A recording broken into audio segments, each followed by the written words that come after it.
So the machine we have behind us is a 1908 Goldbeer steam logging machine, and its purpose was to pull logs through the forest so that they would eventually be transported to the sawmill. I'm ready.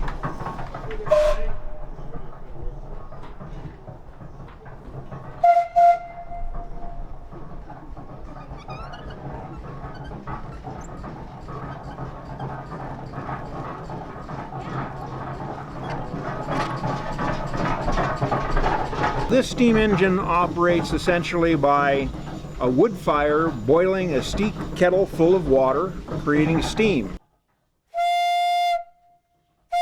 It carries a variety of whistles on it, but back in the day really it only had one whistle for purposes of communication within the forest. If there was a need for communication over the side of a hill, they would have what's called a whistle punk, a small boy that had a wire that was attached to the whistle, and he would watch the logging operation below and then pull the whistle at the right time so that the steam engineer could engage the machinery and pull the log up from an area where the engineer couldn't exactly see it.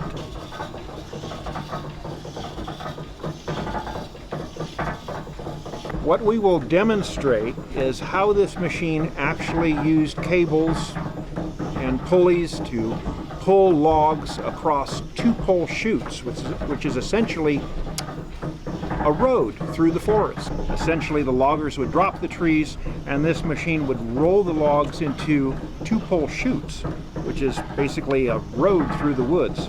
They would drag these logs through the woods, eventually dumping them into Shaver Lake. It would be gathered up by the steamboat, the Michigan, transported over to the sawmill. The sawmill would then cut them into boards.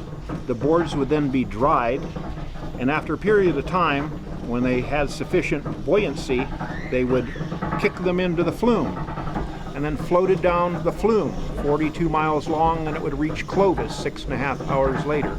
At the turn of the century, this was the latest and greatest technology.